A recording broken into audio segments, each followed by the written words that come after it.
What's going on? What's going on? What's up? It's your boy, Smooth Blaze. It's Marty Marr. And we'll welcome you to episode 5 of Real, Raw, and Rational.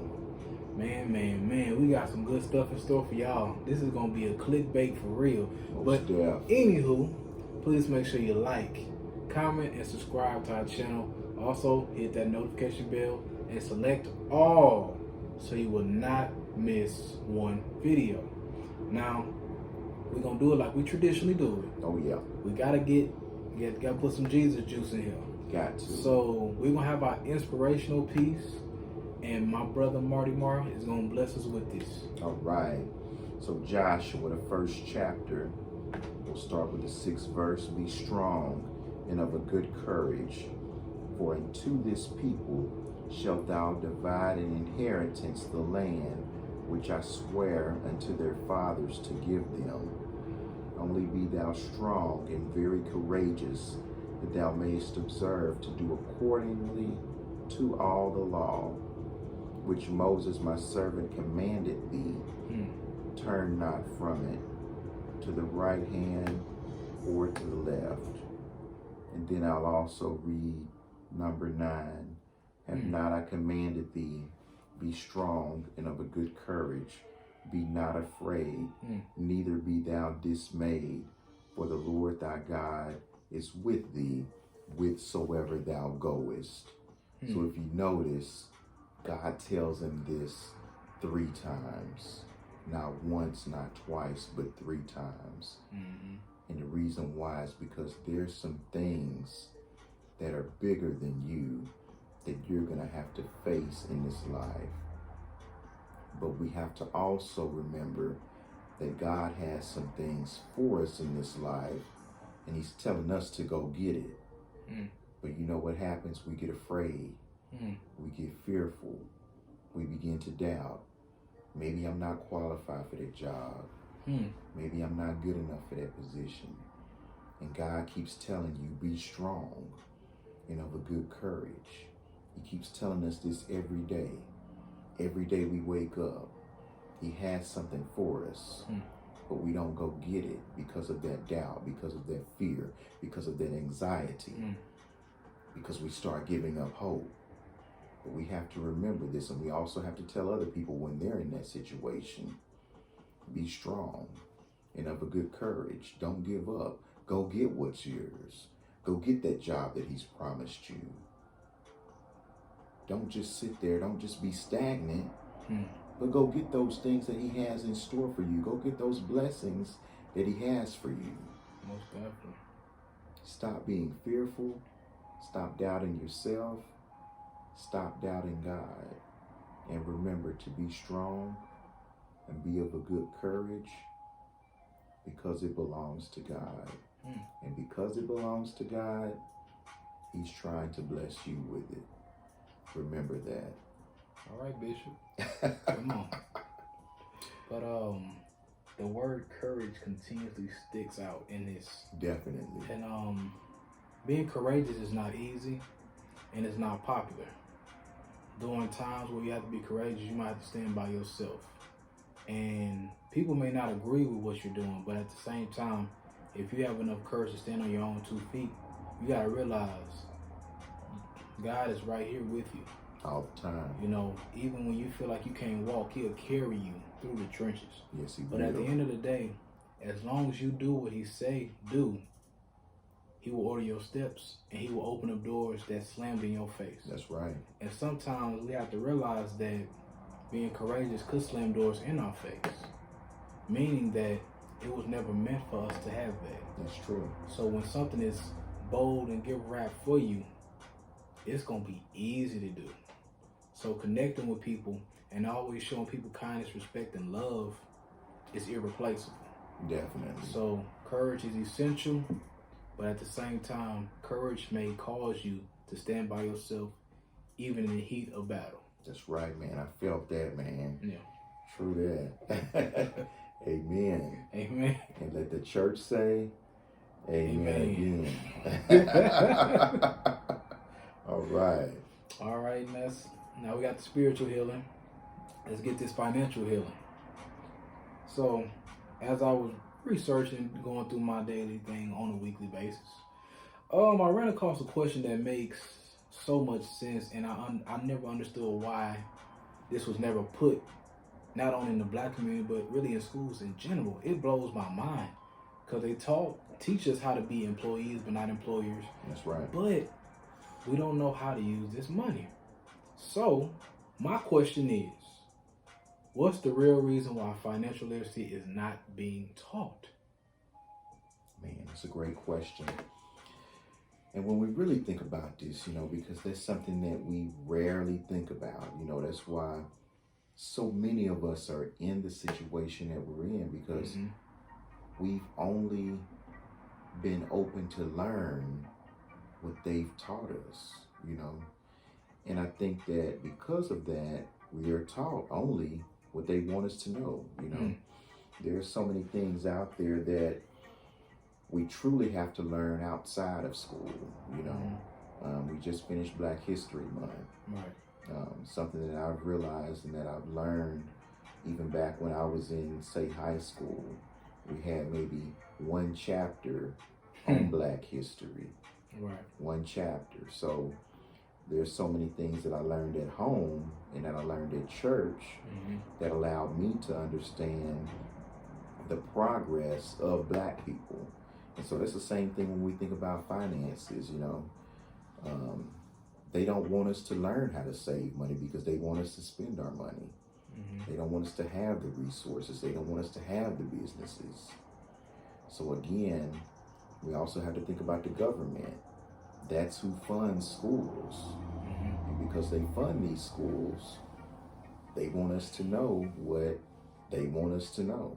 So again, there's some educational pieces that we have to learn at home.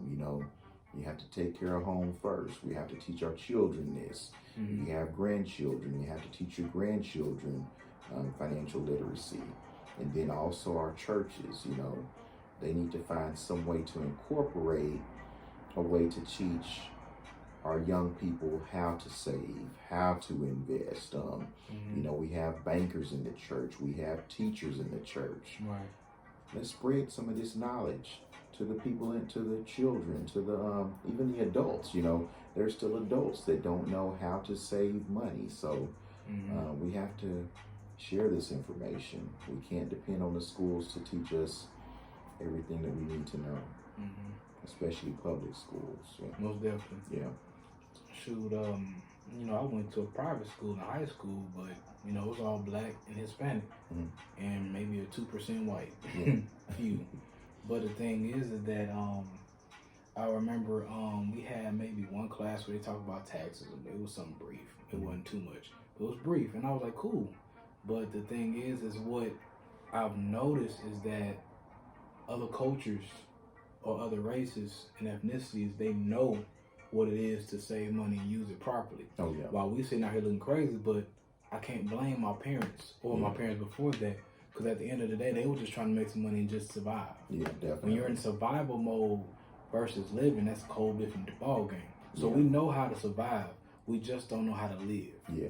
So that's the reason why they probably didn't teach us anything, because they knew if we mastered this, we'll probably do it 10 times better than them. Because at the end of the day, financial literacy is really being the person in control of your finances and not allowing things to control you. Yeah. Like one person I listen to is Dave Ramsey a lot.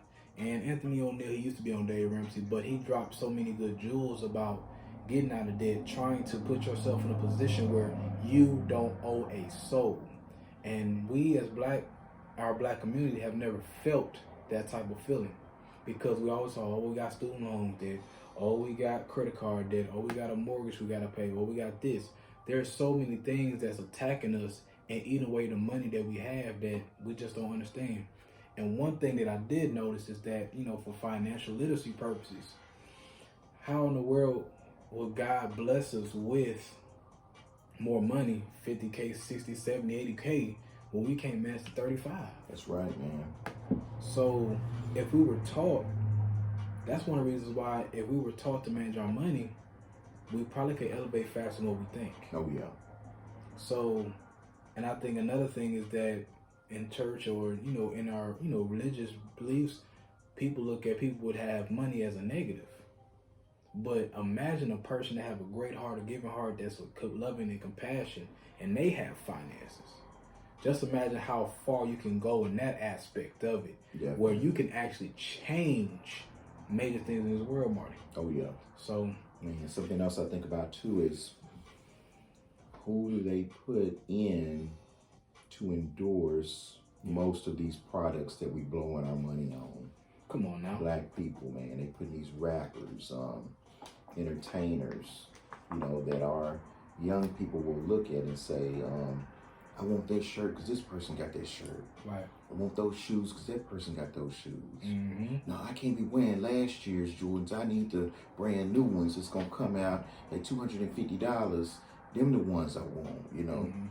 So, we just have to think about how all these odds are stacked against us. And they set it up that way, Mm-hmm. They don't want you to save. They don't want you to have these funds in reserves. They don't want you to have anything to open a business with. They want you to ruin your credit so you won't be able to have business credit. Mm-hmm. So those are things that we have to think about. Mm-hmm. Don't fall for it. At all. Please don't. No. Just be smart. Yeah. So, we out of there with our money problems. Oh, yeah. So, man, we need to just talk about this because it's always going to, I hope it don't always be here, but for now it's here. We need to talk about this COVID-19 mandates, vaccinated people versus unvaccinated people. For me, I'm vaccinated. I got all that stuff, so I'm proud to say that. I ain't taking no Johnson & Johnson, but I'm vaccinated. So I'm proud to say that because at the end of the day, I understand people get discouraged by it, but those people who are for or against, I understand the logic behind it, but let's just be honest. Every year we got a shot for something. Yeah. If it's measles, if it's this, if it's that, there's always been something. So we're not going to act like this is the first time we ever seen a vaccine.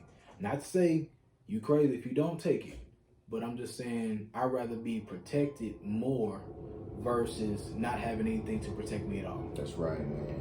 I had COVID December 2020. Mm-hmm. And it wasn't, well, let me take that back. Kind of had thoughts about getting the vaccine.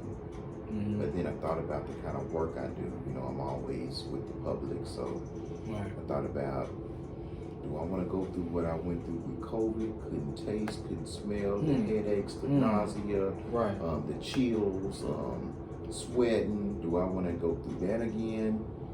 Or do I want to get something that's going to prevent that? So that's what we have to think about. That's what people really just have to think about.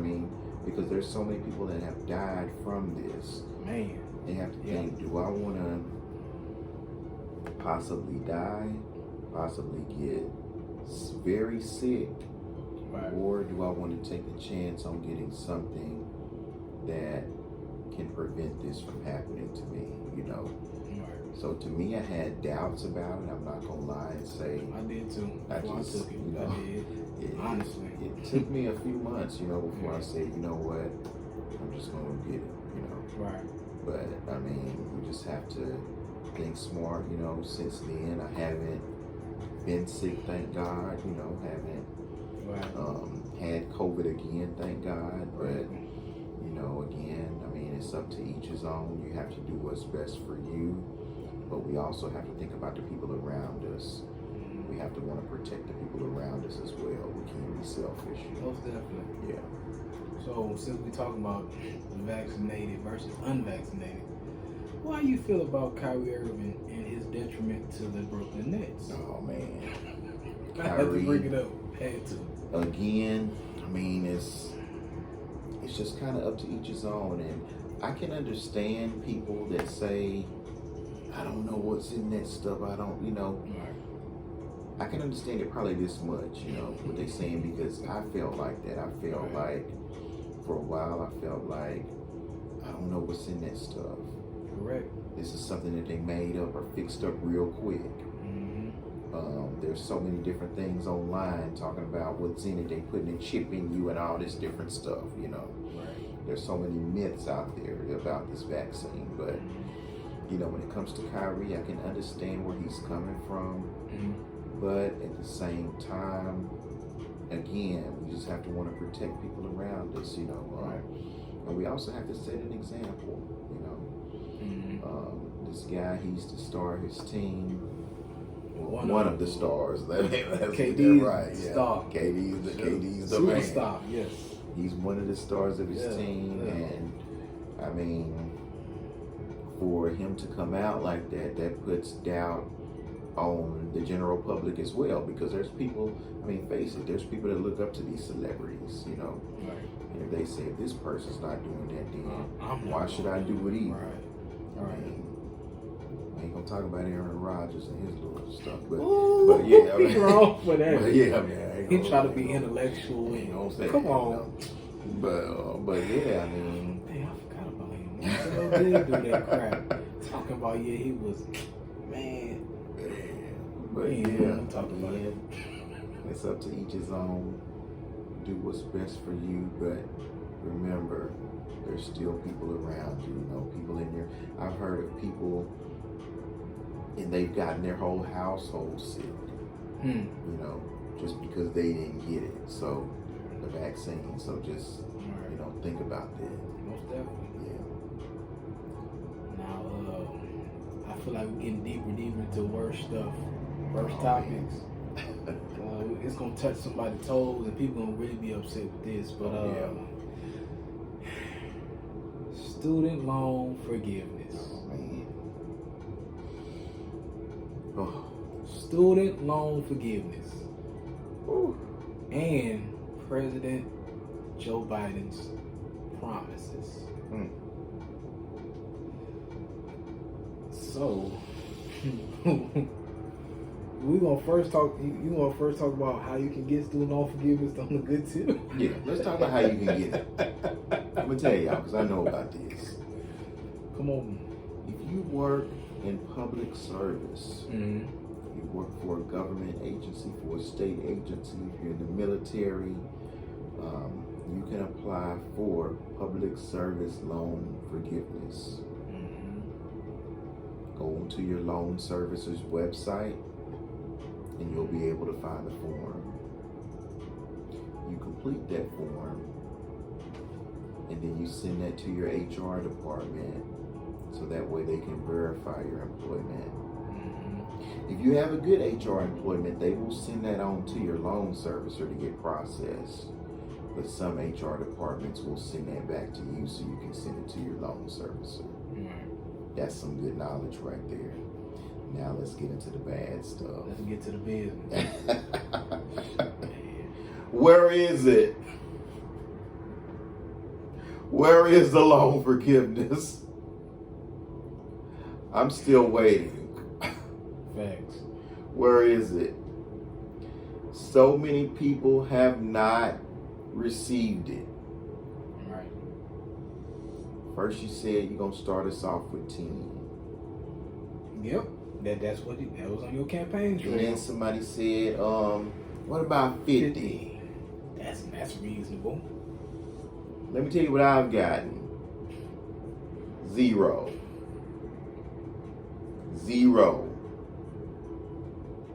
Facts. Nada. Nothing. When is this gonna happen? How many years have you been in office now? I give him one. Just 1 year. You know what I'm saying? Well, he got 3 more. You got 3 years. Hey man, you give me a portion, I'm good. You know what I'm saying? When are you going to move on this? Let's move on this. Let's do something. Elizabeth Warren, she keeps telling you, let's do this. I just saw the other day where Chuck Schumer had met with some folks. And they was talking about how this is affecting mainly the black community. Detrimentally, like it's affecting other races as well, but they realize the impact that it's having on the black community. Let's do something. Let's move on this. I want to be able to log on to my loan services website and see a reduction in that balance, man. Right. Right. It's either the same amount or higher every time I log in. Man, look. I can't wait for the day that I log on to, I'm not going to shout out no credit websites because y'all give us an endorsement and we'll shout you out. But I can log on to the credit app and I can look on student loans and see 0. Right. We need it. We deserve it, especially us folks with degrees. Ooh. We need it. Yes, Lord. Make it happen. And Joe, I got a proposal for you. It's real reasonable. I know it's a lot of black people that have graduated from these HBCUs and predominantly white schools as well. Salute to both. I ain't got no issue with none. So let's just keep it honest, keep it real. How about throwing in some type of incentive that says if you graduate from a 4-year institution, or I would say even a 2-year institution, I'm not even gonna do them like that. Let's say you do that, right? A percentage of your student loan should be forgiven. I don't care if it's 25 or it's 50. Let's say I'm gonna just throw 25% of your student loan will be forgiven, right? Cool. Yeah. Now, if you decide to matriculate and go to get your master's, which is hard and it's hell, if you can get that, you need to crank it up to 50. Crank it up. That's the only thing that I'm asking for, because if we're going to put so much emphasis on education is very important. The information you get, depending on what major you are majoring in that makes sense, is very valuable. But at the same time, if you help us do this while we trying to break off this debt, it will change our lives drastically. So that's my proposal. I got another one. The billions that we keep sending to these other countries, let's cut it off for 4 or 5 years. Ooh. Kill the student loan debt, and then do what you want to do. There's a way to look at the budget and try to balance the budget to make it happen. We print it money. Can't happen. Definitely, we do that. Literally, we print it. Man. They can make it happen. Man, And he can do it just like that. I don't know what's going on. Why are we stalling? Yeah. Again, you did it for ITT. I didn't go to ITT. Right. You did it for DeVry. I didn't go to DeVry. But if you can do it for them, you can do it for us. So make it happen, y'all. Do the right thing. Like Spike Lee. Yeah. Please. Okay, let's get off this student loans. Look, this is frustrating me. Got to, man. But we got some updates. Oh, wow. We got some updates for the Pied Piper of R&B. I believe I can fly. This is the remix to Ignition. Your boy Robert Kelly has completely changed his legal team, and Judge Joe Brown had a response to that. Now, before we get into the response, we're going to get to the meat of it. First and foremost, his former lawyers, and this is from the Chicago Tribune, his former lawyers were Stephen Greenberg and Michael Lloyd, who really ain't do much in the case, to be honest. And the new legal team will come from a person that we all used to watch when we were kids, with my Mr. Sweaterman, Bill Cosby. Oh, yeah. Old Bill got out. So, Fat Albert. You know what I'm saying? So y'all need just to listen to what the Chicago Tribune said about this. Chicago Tribune is reporting that Kelly, who was preparing for his Chicago crimes trial in August, he has opted to fire his current legal team and replace them with the Cosby's appellant attorney. And her name is Jennifer Bongen.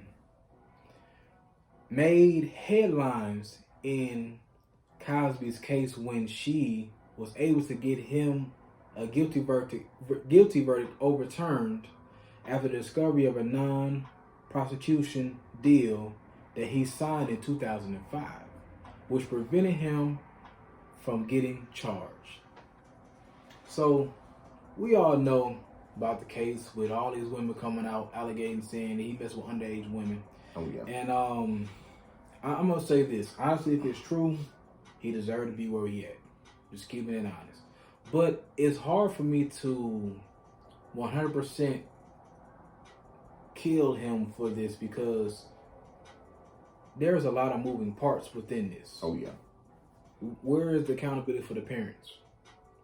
Where's the accountability for the daughters that they're getting? Where's the accountability for the people paying off? Where's the accountability for those persons who were on his team when he was going all these different concerts, picking up people, supposedly, allegedly? So that's my biggest issue when it comes to this. But I'm glad he has a woman actually, defending him, because that's major. Very. Because if he was that horrible, nobody, including no woman, would try to help him. Oh yeah. So there must be some loopholes somewhere within here that could possibly give him an opportunity to get out. Who knows? But this is the first thing of it. Now, as far as Judge Joe Brown's response, he said this was smart idea. And he discussed and he talked about things that kind of blew my mind a little bit. Like he said that having a woman that looks like an older woman who can kind of relate to the jury that they're going to have, in addition to a woman that has a child. So it's more of a more relatable situation. So having her there with the pull and the connection that she do have within the judge and the judicial system is major on developing and changing something that could honestly get him in a situation where he could be released. I don't know. We don't know much about this, but this is just the latest update on it. But Judge Joe Brown made it to seem as if he could possibly really have an opportunity to redeem himself and get out, even if they did not do process properly. Oh yeah. So what you think, Marty? Before I speak, I want to give a disclaimer. What R. Kelly did was wrong. Right. And I got to give the disclaimer because somebody out here is going to look at part of the video and they just going to hear what I'm about to say next and then they're going to run with it. So one more time for your mind. Disclaimer. What R. Kelly did was wrong.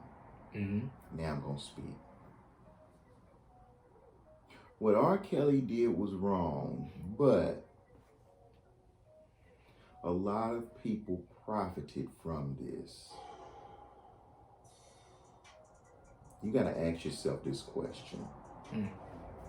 What parent is going to allow their 15, 16, 17, 18, 19-year-old daughter to fly out? I'm not talking about this guy just stay next door. I'm not talking about this guy stay 2 streets over. Right. I'm not talking about this guy stay in the same state, but we talking multiple states over. They're allowing their daughters to fly out to be with him. Now, I can understand some of them, they said, oh, we thought he was going to groom her to be a singer. But if that's my child, I'm going to be right there with her on that plane. I'm going to be right there with her in that studio. Facts. She's not going to be alone with him. Right. Right. so many people, even in the 19-minute song he has, I admit. I admit it. Yeah, that was a long song. Long song, Jesus. man. Long song. Jesus. He talked about how he was broke staying in the Homewood Suites because of all the money he had paid out, all the settlements that had been made, all the lawyers that had been paid. He said, I hired some people and I fired some people. I admit. And this is what I admit. I admit, number one, that what he did was wrong. But number two, he should have a fair trial. Most definitely. Again, I'm not siding with him. Right. But similar to like Bill Cosby, and I've even heard women say this, a woman knows what's going to happen if she goes to a man's hotel at 2 o'clock in the morning. Most definitely. Most definitely. It's a bed in there and it's a TV in there, but y'all not just going to watch TV, I don't think, the whole time. Y'all ain't just going to be sitting there watching reruns. Oh, country westerns. Country westerns, man. They ain't going to be doing that. Especially when it's drinks in there and all this stuff. Right. The same thing with the R. Kelly trial. You knew his music. His music says everything. He even got a song called I'm a Bad Man. Right. You know who this guy is. You know what his music is about. Right. You know that he married a 15-year-old Aaliyah when he was 27 years old. Right. What did you not get? What did you not understand? But again, disclaimer, what he did was wrong. But it just takes a little bit of this, a little bit of this common sense to think and say, do I really want my 16, 17, 18, 19-year-old daughter to fly out there by herself? Unless he's wiring you some bread to make this happen. Correct. Unless. Correct. Now, I gotta say disclaimer again. What he did was wrong, regardless if it was a payout or not, regardless of any of that. What he did was wrong, but there were other pieces in this too. There were other people working in this too. Guy said he can't read, he can't write. Or is it just that he can't read? One of the two.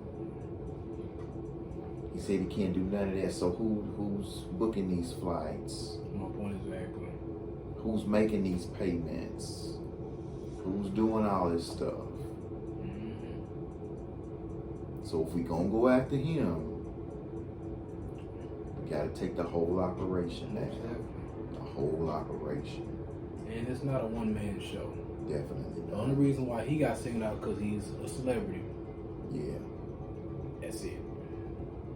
So That's it on that, man. I can't, because I gotta keep giving a disclaimer every time I talk about it, because they'll just take that one piece of the video and say, hey, he's loving Kale's, man. This guy, he's on Kale's side, man. I gotta keep giving a disclaimer. innocent until proven guilty. That's our good. That's our right judicial there. system. That's it right there. Don't get this. Well, whatever comes out, whatever the verdict is, moving forward, I just want everything to be clear, cut, and right. That's it. Real, raw, rational, man. All day, all That's day. Well, let's get off R. Kelly, man. Yeah. So let's talk about these new